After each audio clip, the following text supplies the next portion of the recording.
We are live now, Sevan. All right. Hello and welcome everyone to the third panel of Armenian-American Mental Health Association's 2023 annual conference. This conference will bring to our audience awareness on various mental health topics relevant to our Armenian community. My name is Sevan Tahmasyan, and today I'm going to moderate this panel. I'm a licensed marriage and family therapist and currently providing psychotherapy to adults and couples in my private practice in Glendale. And I'm also the AAMHA's board advisory member. The panel session is titled Armenian Couples and Families, and each panelist will have 20 minutes to present the report, and we will allocate the remaining 10-15 minutes for a Q&A session at the end. So I want to ask the audience to make sure to put their questions in the comment section or the chat box on our Facebook page on our live under our live video. And our first presenter today is Yeva Ghrjyan, and Yeva will discuss about intergenerational trauma and mental health, the invisible impact. And I'm gonna briefly go over Yeva's bio. Yeva is a PsyD candidate, a doctoral candidate, and is currently completing her internship at East Hawaii's Family Guidance Center, a community mental health clinic serving families and youth who have a history of intergenerational trauma. Her clinical experiences include working with trauma, youth, families, and adults. Yeva is passionate about understanding how our psychological history impacts who we are today and how we can make meaning from our experiences by tapping into our true selves. She will be continuing her training at Wright Institute in Los Angeles next year as a postdoctoral fellow and continue serving the community. Yeva, you can take the floor now. Thank you so much, Sevan.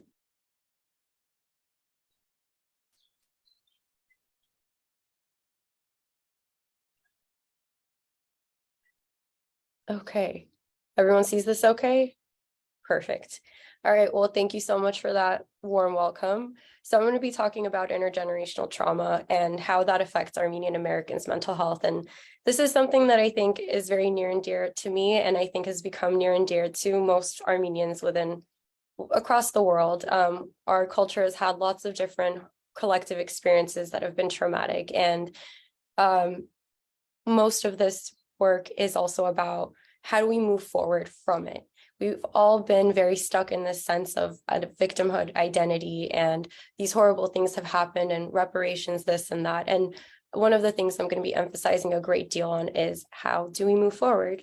And so some of the things I'm going to be talking about stem from my research with Dr. Gharibian for my dissertation, and really just emphasizing like next steps and moving forward.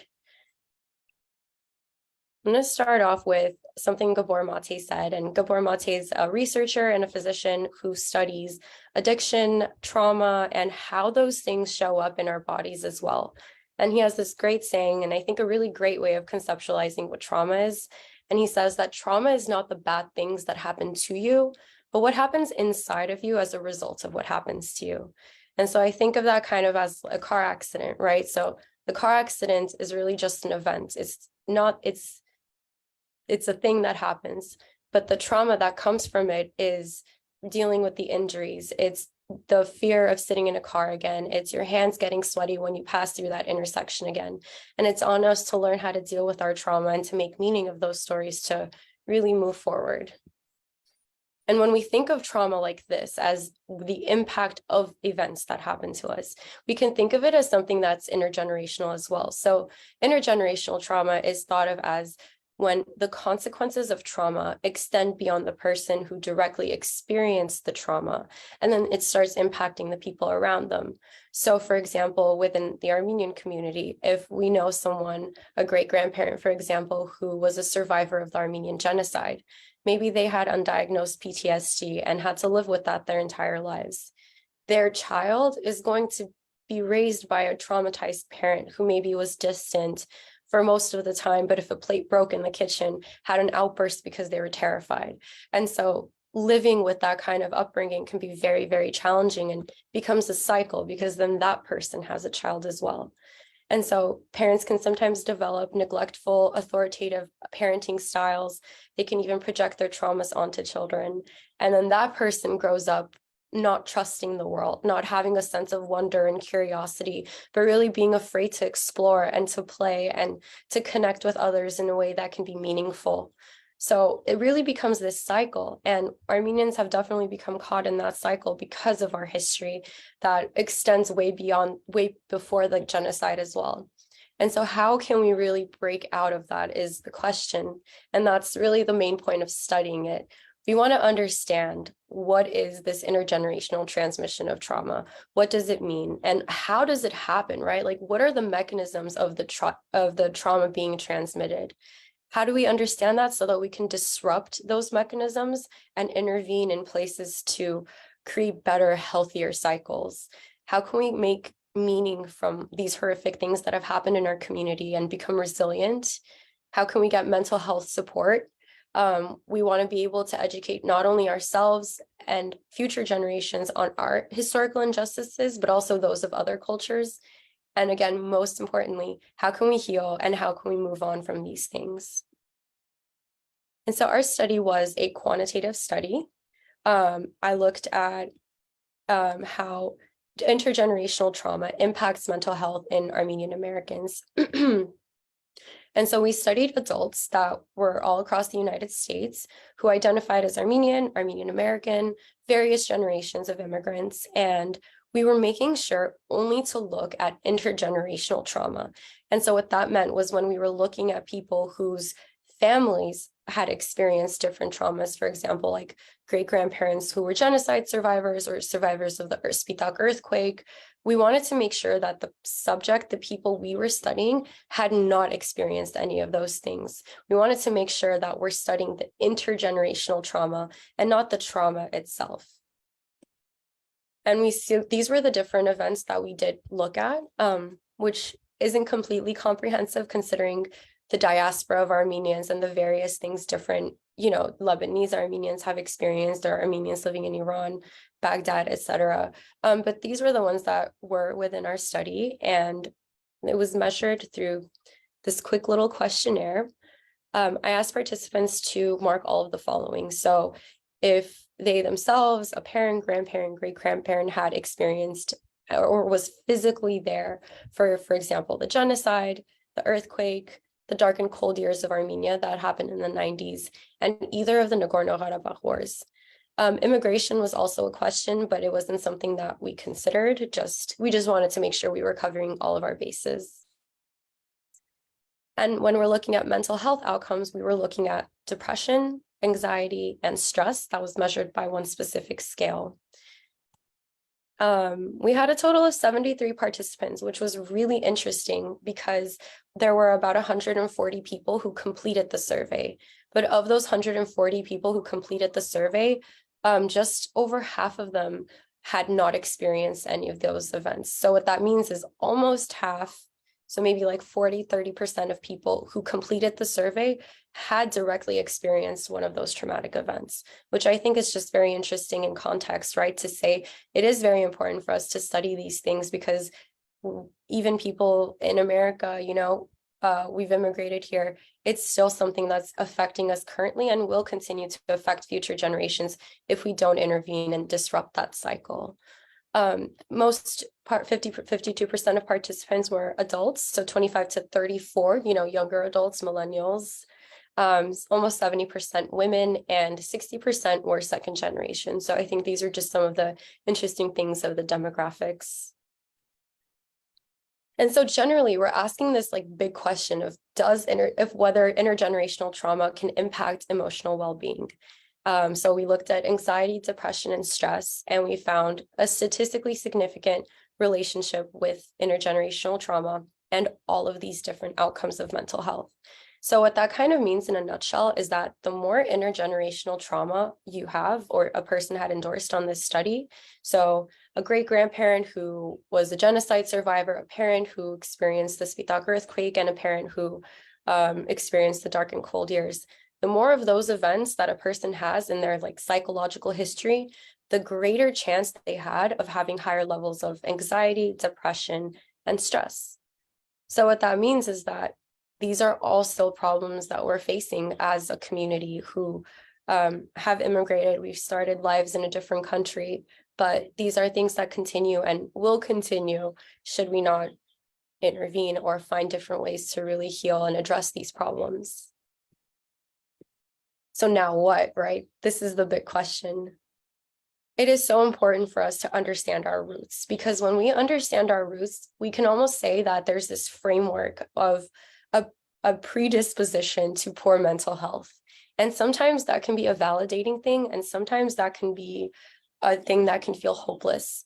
But sometimes it can help us reduce that self-blame and understand that there have been certain things that have stacked the deck against us. And it's going to take work and addressing these different issues to be able to empower our community to move forward.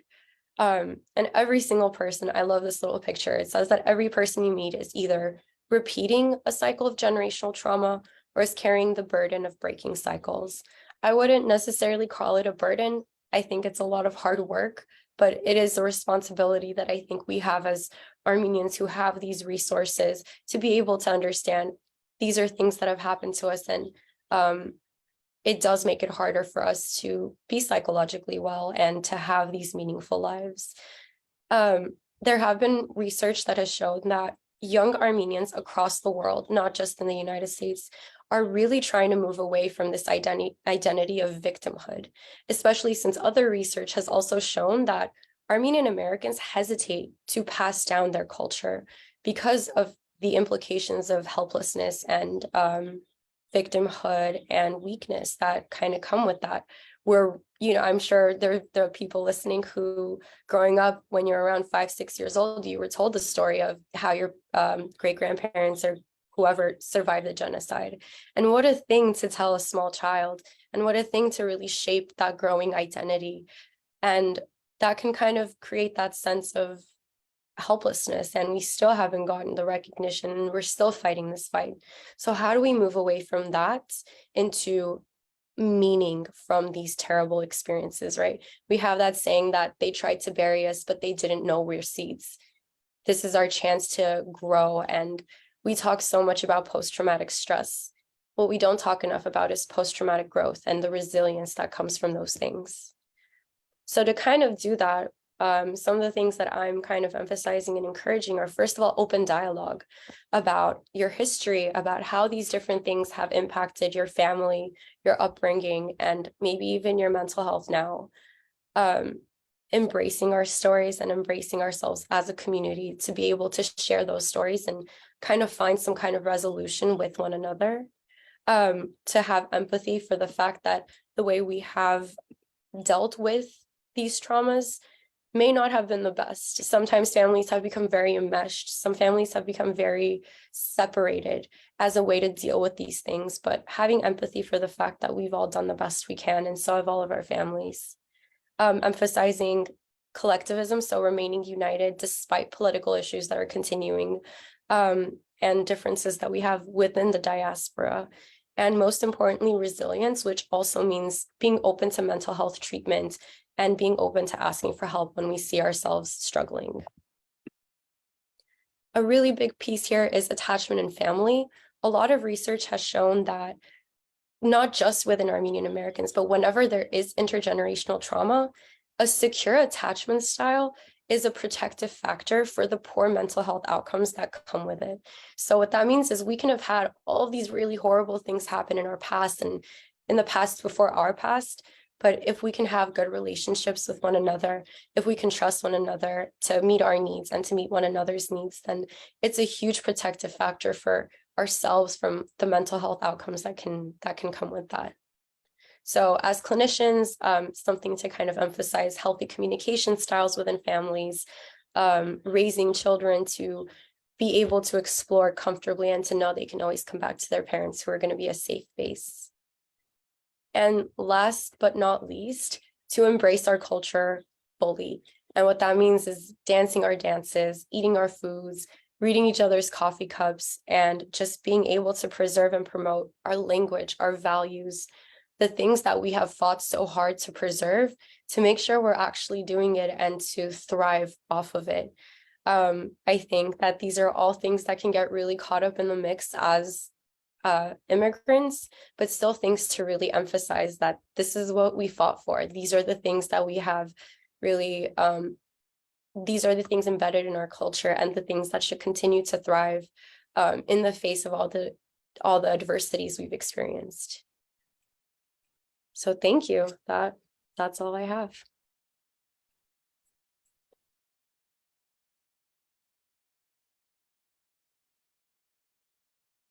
Thank you, Yeva, for your great presentation.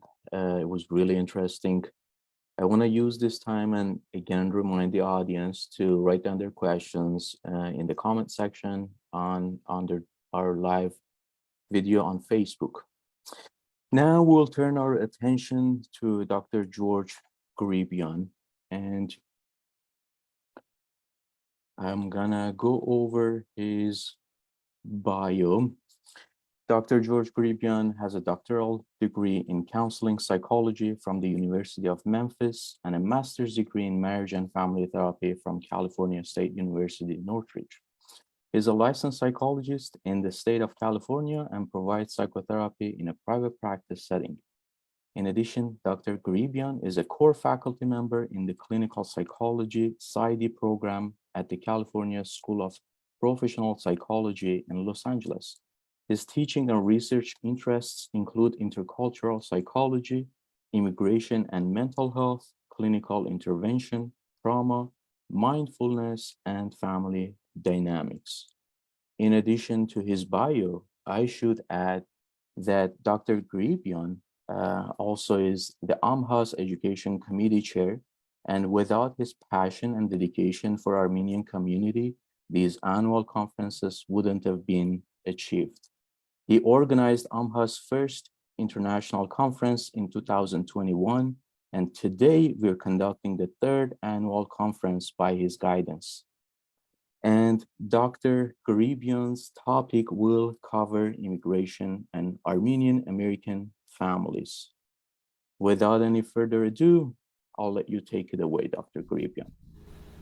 Thank you, dear Sevan, and I appreciate your kind words about me, and I am not alone in doing this conference. It's like with help of yourself, our other board members, and our great presenters like the ones we have here.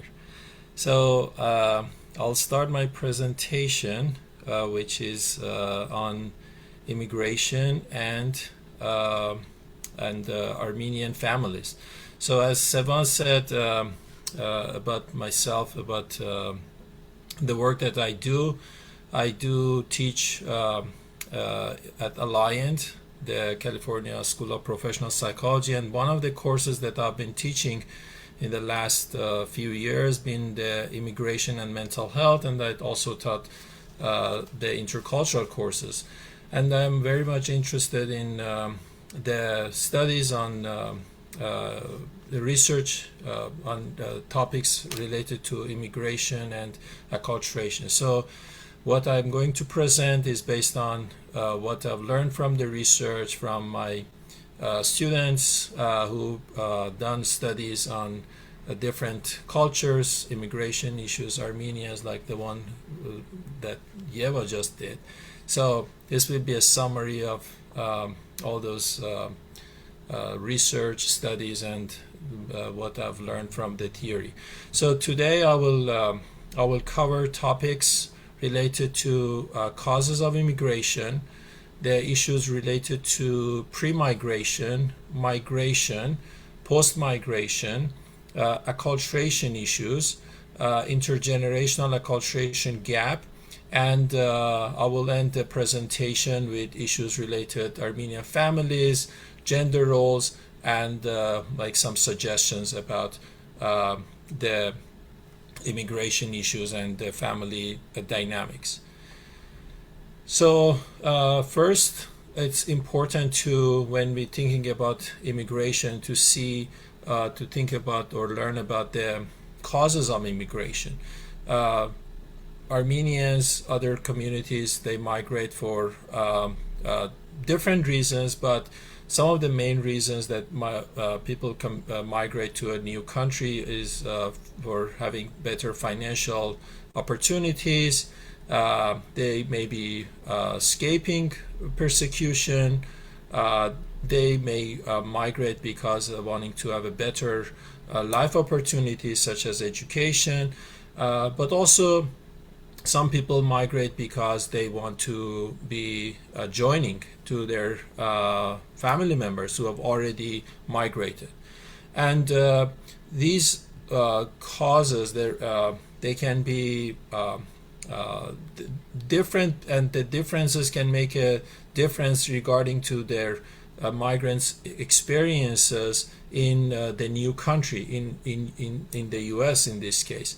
And because different causes, they lead to different motivational experiences.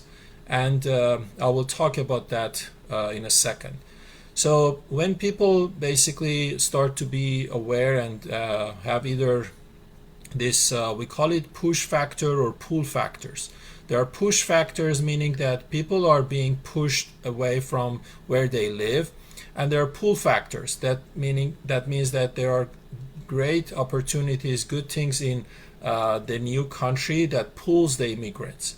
And when people become aware of these push and pull factors, then the question is about whether they need to make that decision to migrate. And this decision is not done easily. People may go through this decision-making process for years to become emotionally ready. But also, in order to make the decision, people need to make this judgment related to whether they can make this journey.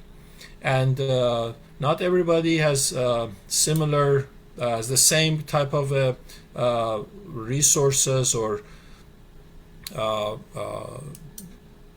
preparation to make this journey.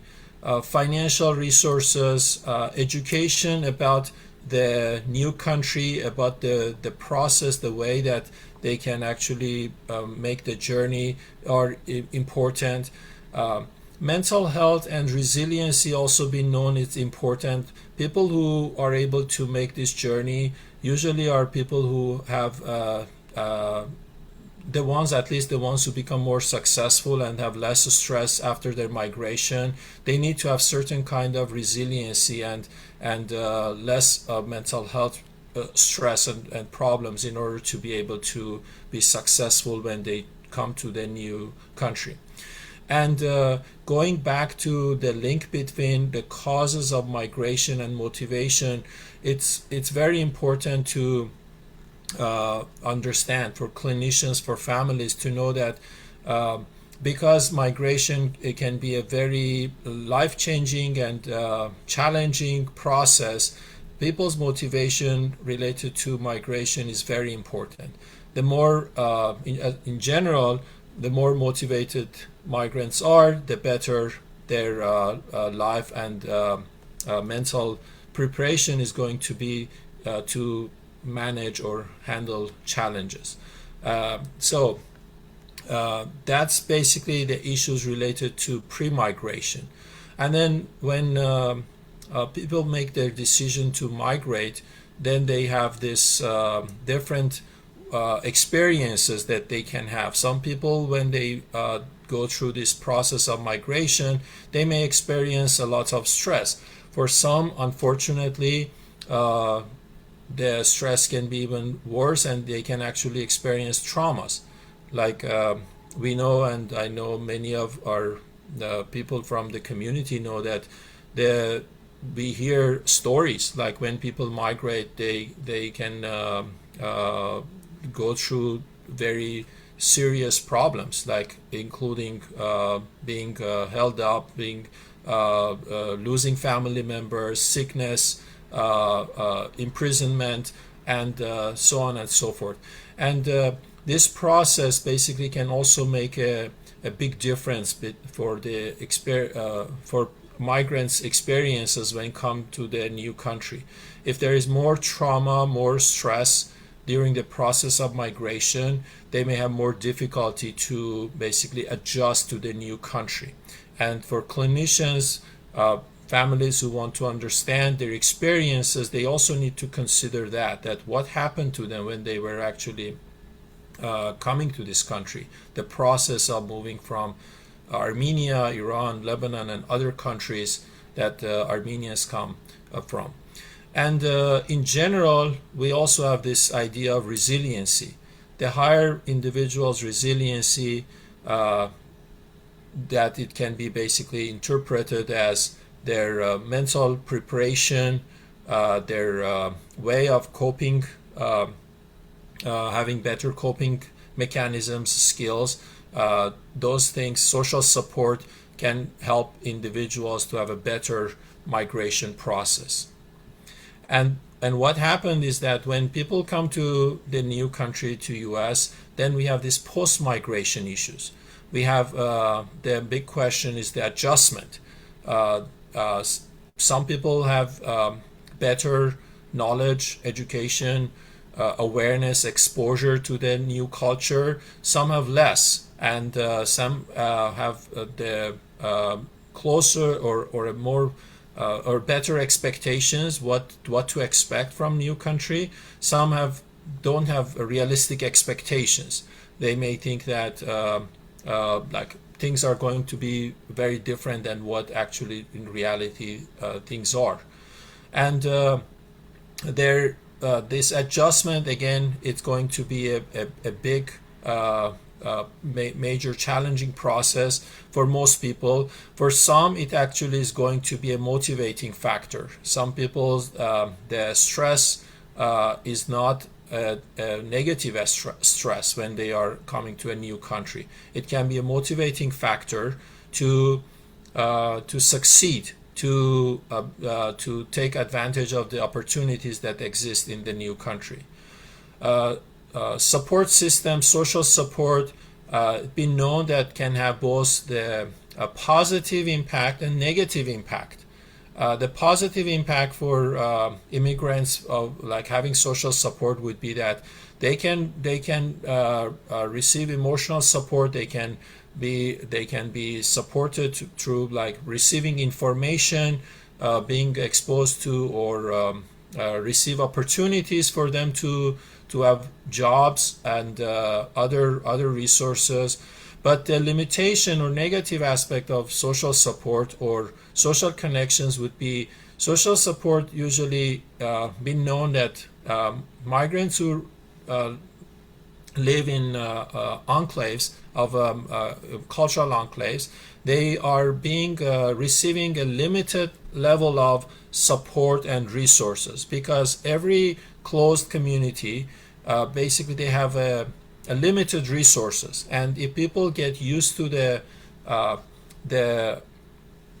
level of support or resources only what exists in their community, they may also have a difficulty to wanting to get outside of the community, outside of their support system, and receive more opportunities. So it has this ceiling effect that stops immigrants to grow after a certain level of progress. So some other challenges that can be very stressful, and we know stress can be have an accumulative effect, like it would be the residency process, people's legal status to stay in the country or not, and going through multiple processes of getting the green card, the citizenship, and all of those things can be a big challenge. One other thing that is specifically we notice very important within the Armenian community is the ethnic identity. We know, like as Yeva talked about, like we have experienced this historical, cultural, ethnic traumas. The big one being the Armenian genocide, and the need to keep the Armenianness alive in order to basically revenge, or maybe revenge is not a good word, but to receive the justice that we are looking for, it basically requires to keep that Armenian ethnic identity strong in order to get what we want from the perpetrator, from the history. So ethnic identity can be a big issue for many migrants in Armenian migrants in U.S. and there will be, for some, will be a challenge to understand how to navigate their to keep an Armenian identity at the same time to have a new identity, American identity. So for that, which is the kind of like the process of acculturation, we also see that some people experience acculturation stress. Acculturation stress been known to high acculturation stress been known to increase mental health problems. People with a lot of issues regarding to how to adjust to the new country, they may have high level of stress, and that can impact their mental health, increasing the risk of having depression, anxiety, and things like that. So acculturation can be this process of adjusting to the new culture, and there are multiple areas of life that people can or will need to adjust.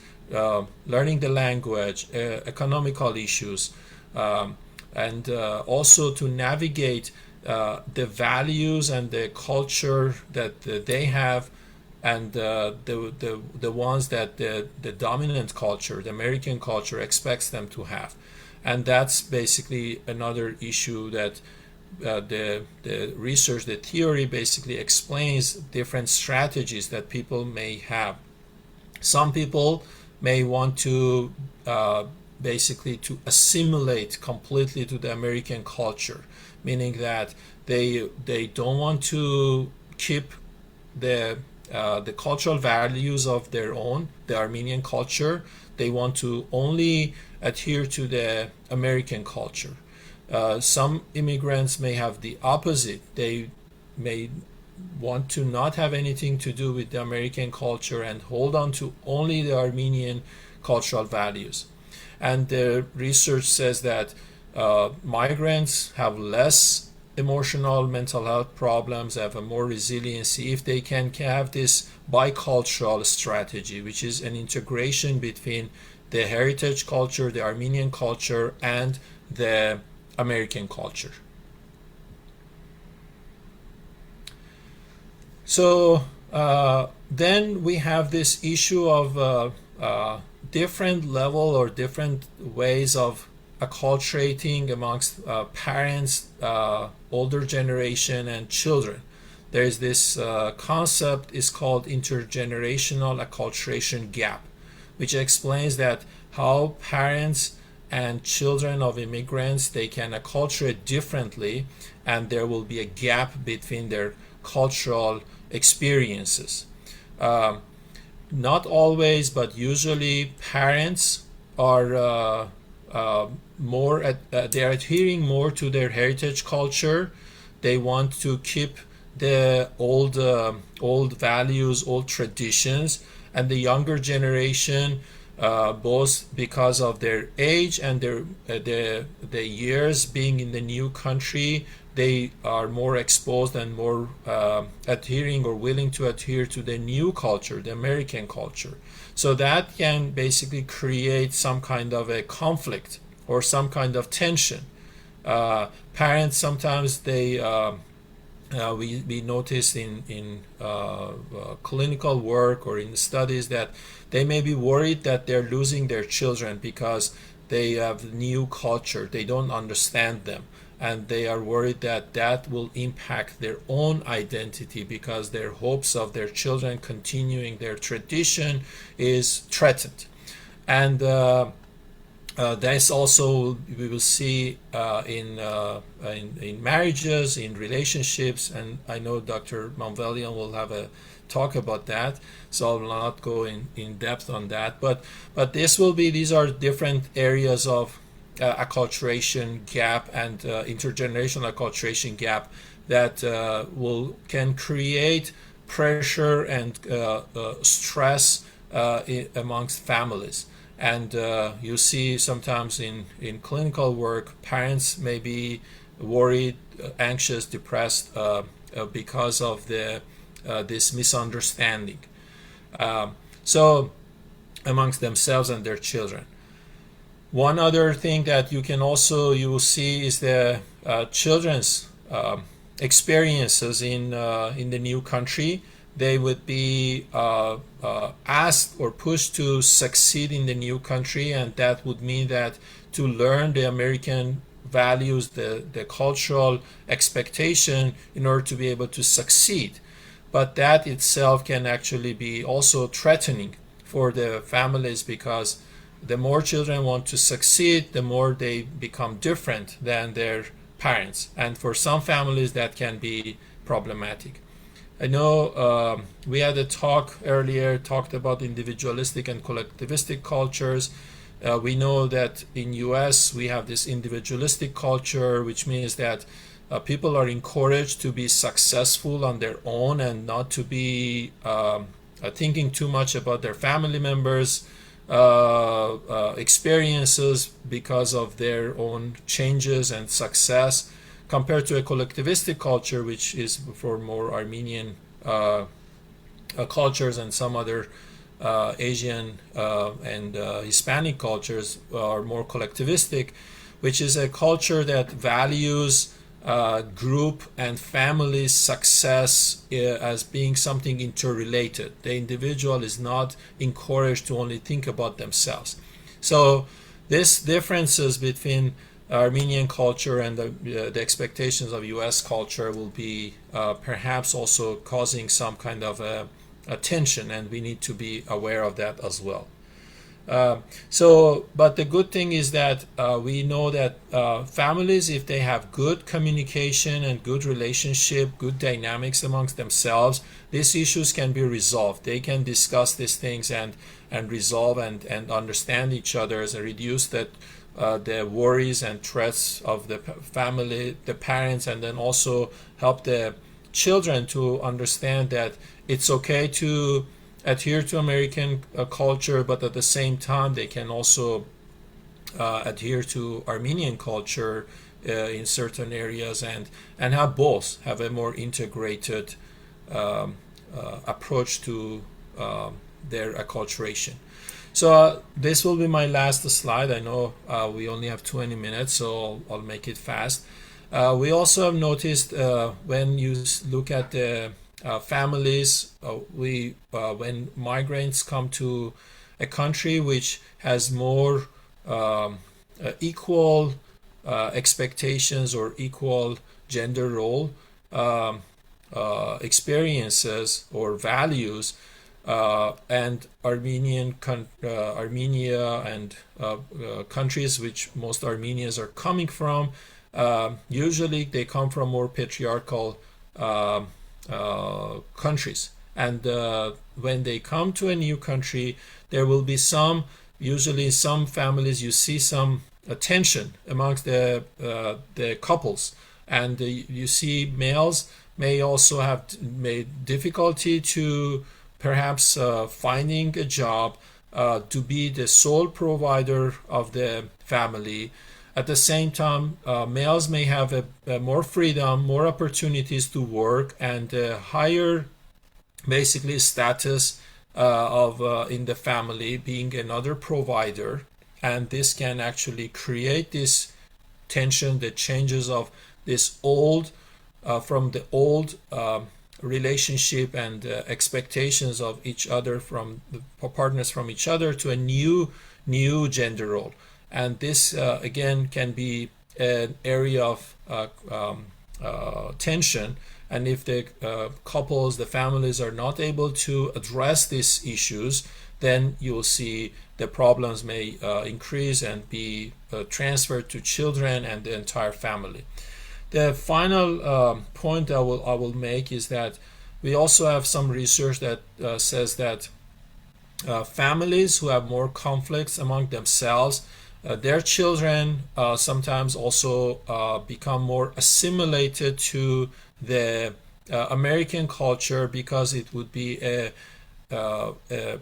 coping or escape mechanism from being away from the families and being more wanting to get anything that is not Armenian, anything that is different than what their families have. And this can be also a tension, creating some tension amongst the family. So, but again, if the family understand that their children's behaviors are also somewhat related to what they experienced amongst the couple, the parents, then they can also resolve some of these issues.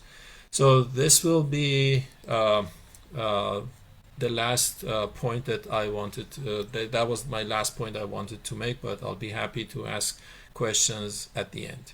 Thank you.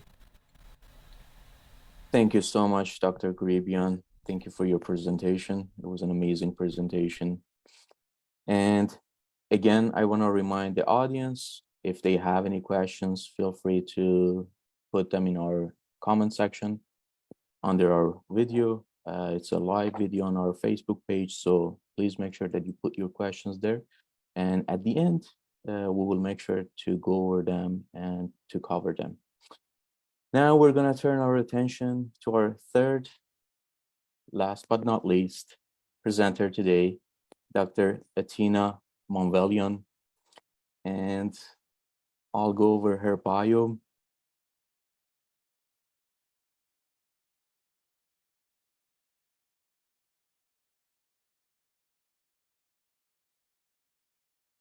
All right, Dr. Atina Manvelian will be joining Santa Clara University this fall as an assistant professor for the Master's in Counseling program. Dr. Manvelian earned her PhD in clinical psychology from the University of Arizona, where she specialized in interpersonal relationships, health psychology, and intervention science.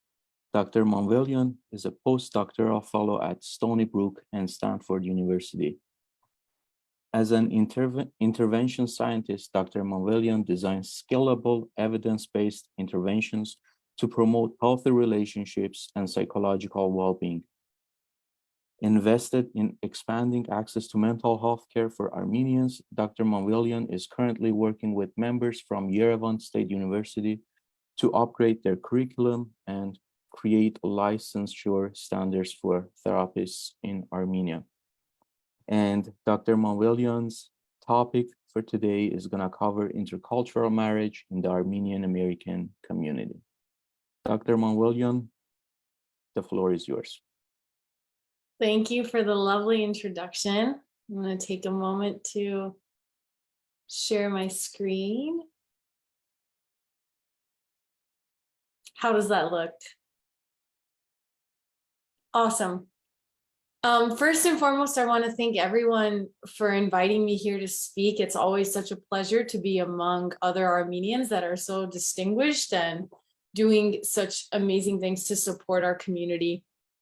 My interest in intercultural marriage actually began when I entered into an intercultural relationship, and I want to personally self-disclose that because I think it can be helpful for some people to have someone in the community that's a resource on this topic, that's not only familiar with the research, hasn't only helped other people sort of walk through some of the challenges of navigating intercultural relationships, but has also personally experienced one herself. And we are married now.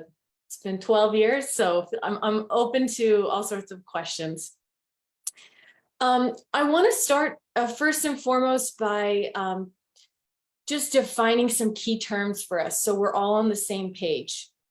So when I say intercultural, I'm really talking about two people from different cultures. So this is the umbrella term to describe a couple, for example, that is from two different races, ethnicities, two different backgrounds, religious backgrounds. And under this umbrella term, we have couples that are also interracial, So a couple that may be black and white. I think a lot of Armenians, we sort of have to mark the white box. Many of us are characterized as Caucasian or white. And also interfaith couples. So these are couples that come from different religions. Although there isn't any research really on intercultural relationships within the Armenian-American community, when we look at intercultural marriage in the United States, we see the trend, and the trend is very clear. It is increasing over time. So if we look at specifically interracial and interethnic marriages and relationships, in 1960, it looks like of all marriages, about, I want to say on average, 4 to 5% were interracial or interethnic.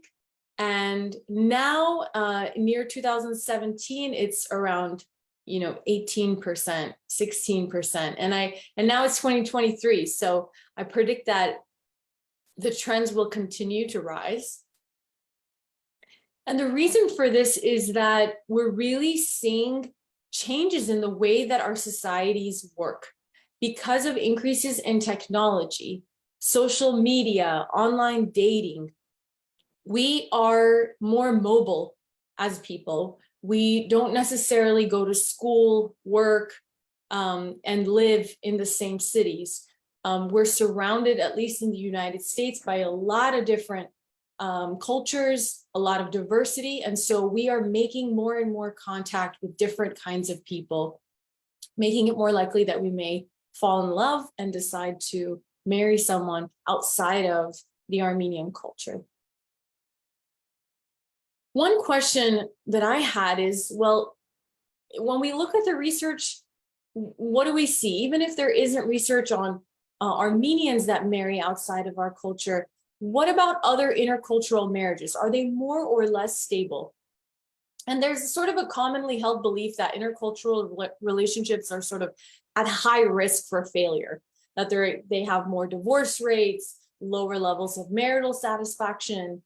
And even though the studies are limited, the research actually suggests that maybe the opposite is actually true, that interracial marriages and interracial couples actually might experience higher relationship satisfaction on average and around similar levels of conflict compared to those who choose to marry within their race.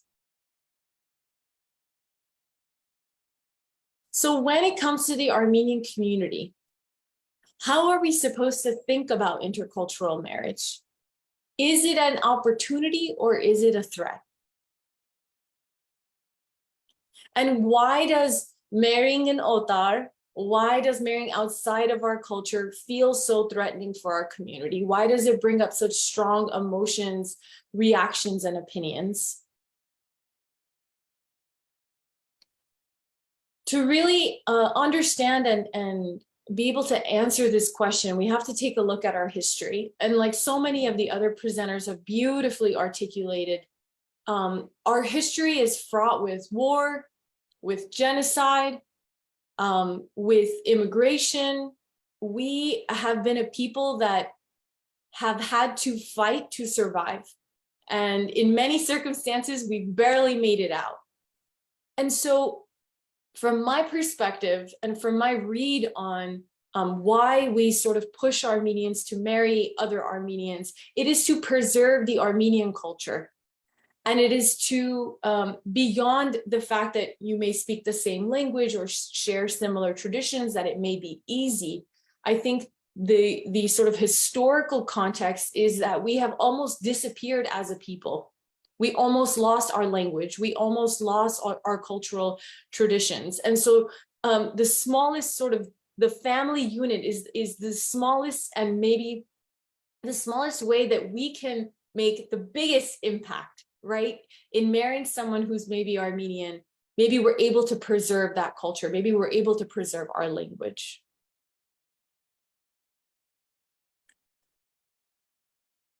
It's difficult though, right? Because sometimes we fall in love with people who are not Armenian. And sometimes that can be a really exciting, fun thing. but it comes with challenges. So I want to review some of those challenges. And that is that, first and foremost, I think almost any Armenian will say, you know, what are people going to say? What are people going to think? Whether it's a parent or the child themselves that has fallen in love with someone else or has decided to marry someone else, there's always a concern of whether or not we're letting our culture down, whether or not we're letting our ancestors down, right? There's these big sort of existential issues. And another challenge may be language barriers, right? If you're sort of mixing with someone from a different culture, you may not always understand their family members.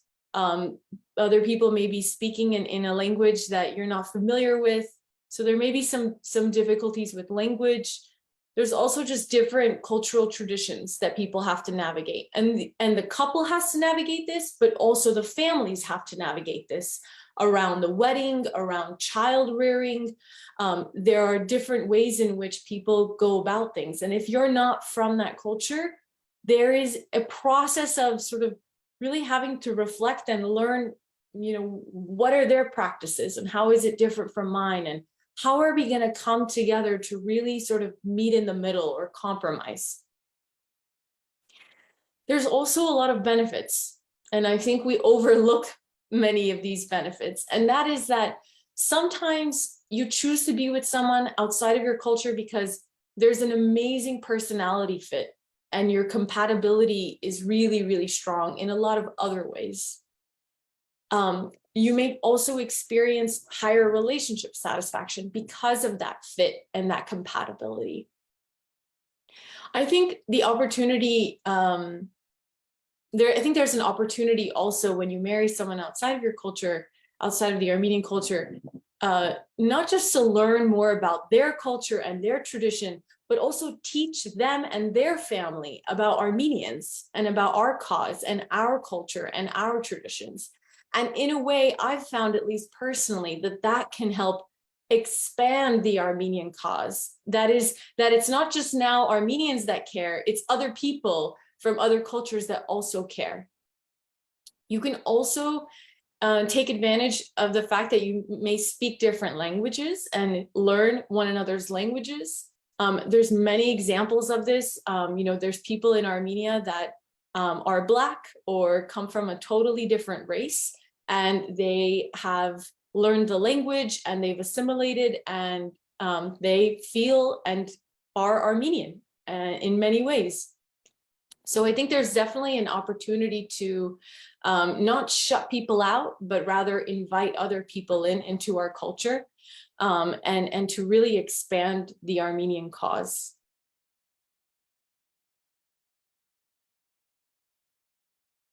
When it comes to working with people, either couples or families that are managing these intercultural relationships, I wanted to share some of the process that I go through, and with the hope that it may be helpful in helping you navigate these relationships, or if you're a therapist or mental health practitioner, that it may help you work with clients who are experiencing some of these issues.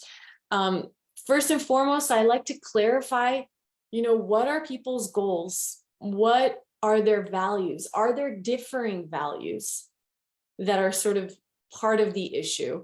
And what is the historical context, right? You want to also understand, for the person that's Armenian, you may understand their historical context and cultural context, but for the person that is not, really taking the time to understand, what does it mean for you to marry someone who's Armenian? What does it mean for your family to marry someone who's Armenian? What are some of the stereotypes, right, about each other's culture? So really taking the time to get the lay of the land. And then I find that inevitably there are so many fears that come up. Fears around losing the culture, fears around what other people will say. You know, how will the children be raised? Am I going to lose my family? I'm going to lose my son or daughter because they didn't marry someone who's Armenian. They're not going to understand me. We can't get married in a church. There's all sorts of issues that come up. And I think really slowing down to help people understand why this feels so threatening and why it's hard to accept, and starting to identify and reframe some of those fears, trying to understand if they're really true, right? And this is where I like to invite other family members into the session so that we have sort of all the parties present, or even two people at a time, to really improve the communication. Sometimes we have these fears inside our minds, but we're not communicating them. We're not asking if they're true. We're not asking the right questions. So really helping people reflect and then reach into themselves and find the courage to communicate to their son or daughter, hey, I'm afraid I'm going to lose you. Right? Is that true? I'm afraid you're not going to teach your children Armenian. And I immigrated to this country and I worked my hardest to try to preserve our Armenian identity. Will you help pass that on? Talk to your children, talk to the partner. And as kids, you want to start to open the dialogue help your parents have some of these conversations if they can. And this is a wonderful reason to also seek therapy, to create a safe space to have some of this dialogue. I'll also work on strengthening some of their communication skills. So sometimes when we're really emotionally heated, it can be really hard to express ourselves in a way that invites other people in. Rather, we may come off as really aggressive or really emotional, and it may actually push other people away, or we might just completely shut down and not want to talk about this topic at all and just avoid the topic, avoid the relationship, avoid your parent or your child.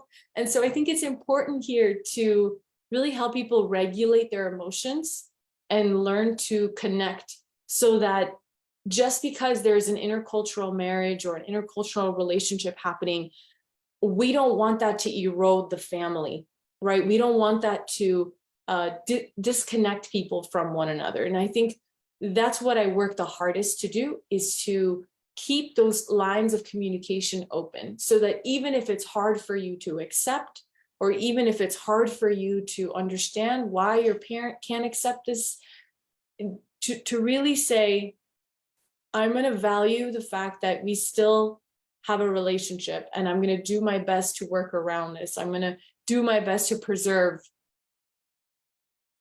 my relationship and what I want, but at the same time, trying to understand what my parents want, and vice versa.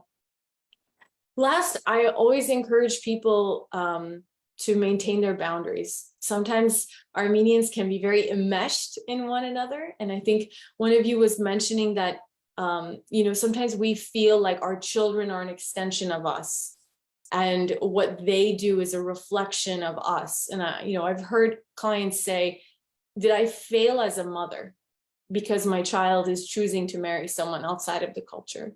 They see it as a reflection of them. So really helping them maintain boundaries and autonomy, and really allowing people to make their own choices, and helping people accept that can be difficult, but it can be very rewarding at the end of the day.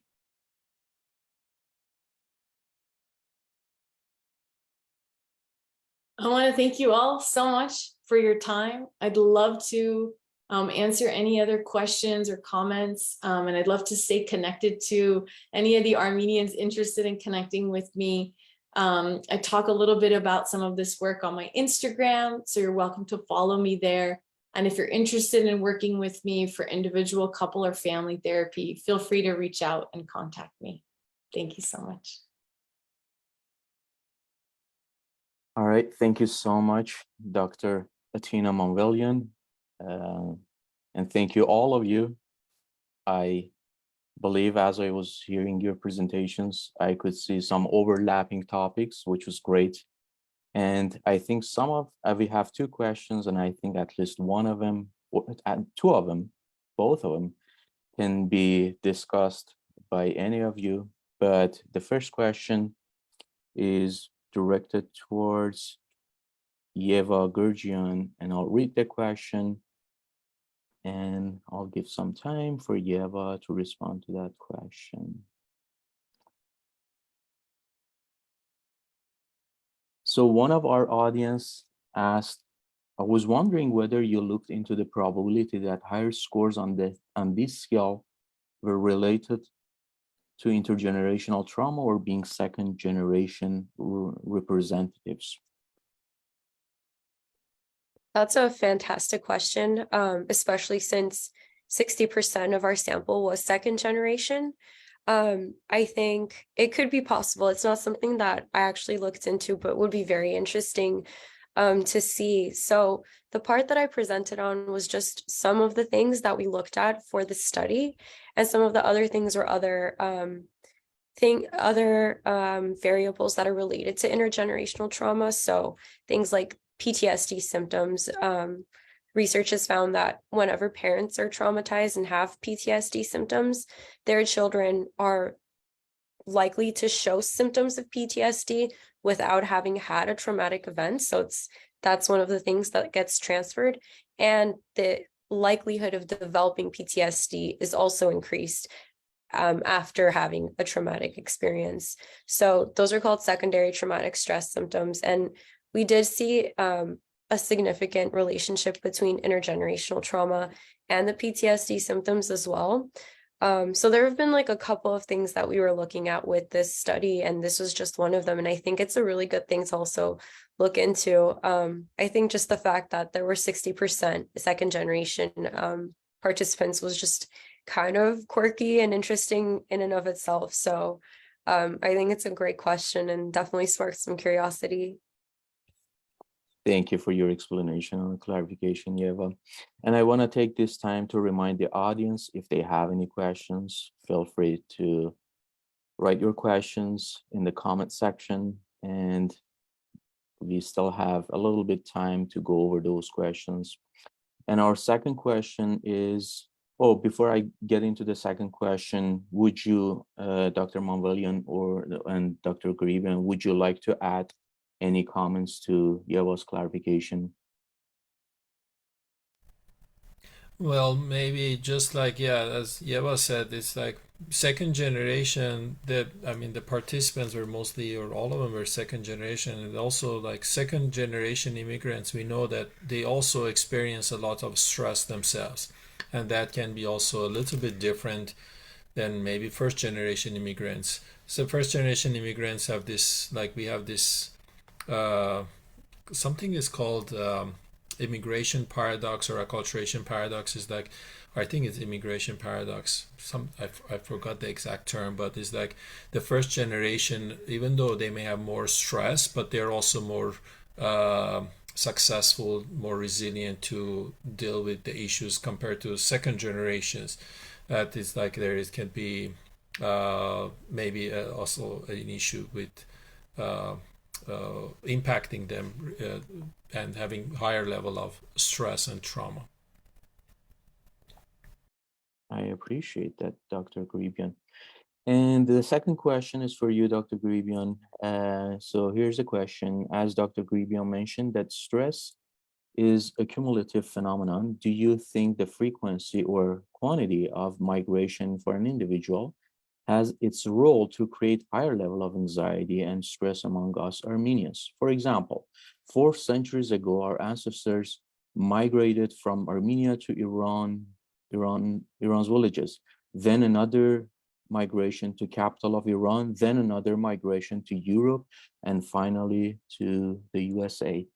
And I can very I resemble with this question a lot, so I'm really curious to hear your explanations. Yeah, no, great question. And I think we kind of hinted at this like in maybe in my presentation and some other presentation, but the answer is yes, definitely.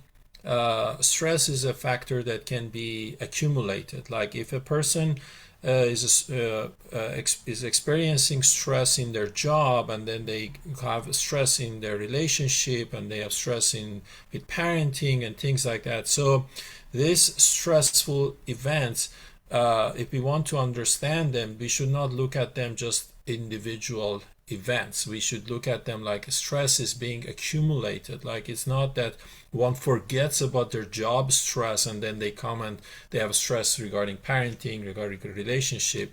So similarly, I would say that migration, multiple migration from one country to another country, in one generation, definitely we can see that can actually, if the previous migration experiences, the stress is not resolved, it can be added or be impacting, negatively impacting the current migration.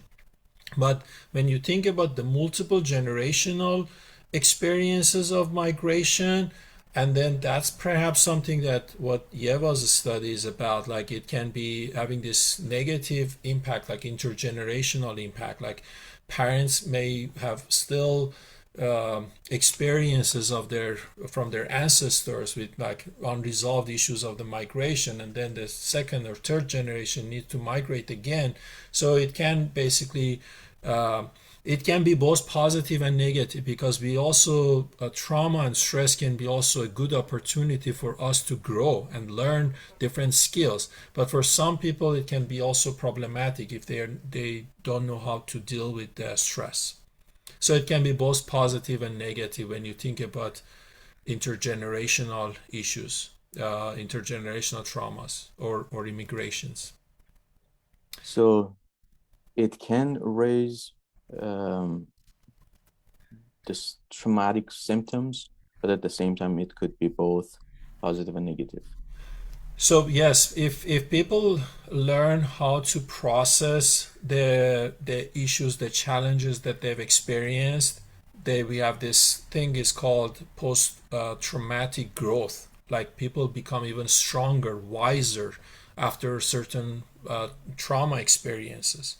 So if our ancestors have learned, some of them, I'm sure they have learned that how to process their migration experiences from Armenia to Iran, perhaps those individuals, children, and the offsprings, they will have a more resilient experiences or more resiliency. But it could be also some individuals who were not able to process these old issues of their experiences in Iran and from their ancestors' migration. So the offsprings of those individuals may also have more problems. So the short answer is perhaps it's complicated, but it can be both positive and negative. For sure. And I think it varies, and it can have different variables, and it can depend on a lot of factors. But I appreciate your explanation and clarification. There was a question that someone asked if this is recorded. Yes, it is recorded. You can definitely watch it as many times as you want, and you can share it if you want with your loved ones. And I have a question from Dr. Atina Manvelian, and it is about therapists. As clinicians, when you are in your practice and your client comes in, but let's say your client's values are different than his or her or their parents, then how would you approach that? How would you encourage the reflections and communications in such situations?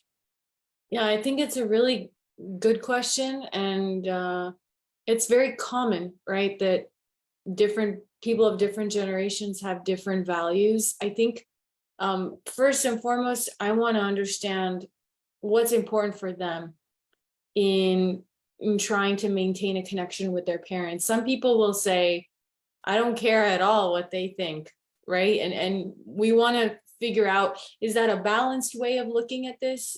Does that make sense? What kind of parents do they have? What are the parents' values? How different are they from theirs? So I think for me, the importance of relationships and connection and maintaining family ties is imperative for our psychological well-being and even for our physical health. So I will always try to help people see eye to eye. But there are certain situations in which parents are being maybe too strict or too restrictive, or sort of pushing their child away. And so there are certain situations where you simply have to set up some boundaries and protect yourself, especially if they, you know, border sort of being more abusive and highly critical and things like that. Yeah.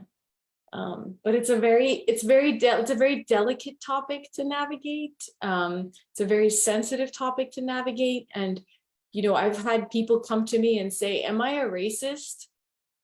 And it's, you know, my child is telling me I'm a racist. Am I a racist? And it's, you know, you have to sort of manage these things in a very diplomatic way, and in a balanced manner. And you don't want to push people out of therapy or make them feel really bad. And maybe we all have experienced or have internalized some racism at some point, right? So really helping people discuss this in a way that doesn't shame them, and isn't shaming each other, I think can be really helpful.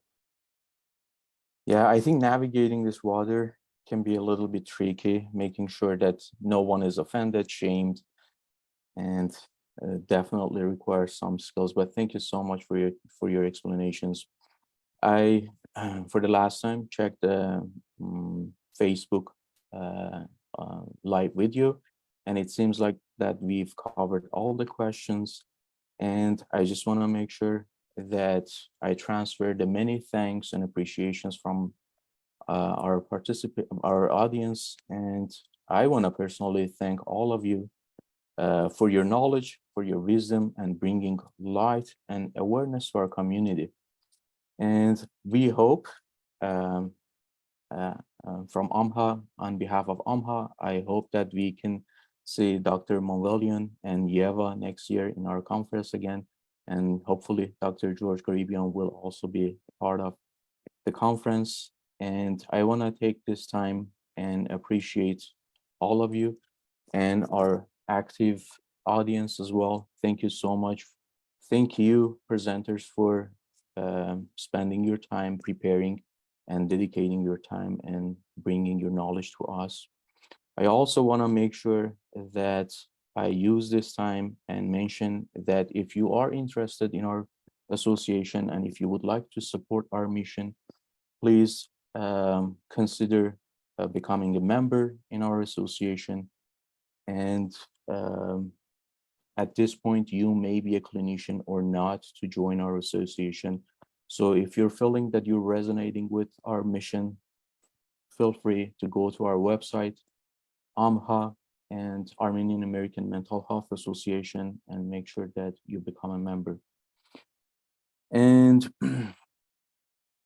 there's another session coming up, and that panel is going to cover the psychological assessment by Dr. Monica Babayan. So I want to ask our audience to stay tuned and stay here for a few more minutes to join the next panel. Sorry, Sevan, it's also Dr. Renee Karamians will do a presentation as well with Dr. Babayan. Dr. Babayan and Dr. Karamian. Yes. My bad. Yeah. No worries. So we have two panelists. Stay tuned, and they will cover the topic of psychological assessments. Thank you so much, everyone. You have a great night. Thank you.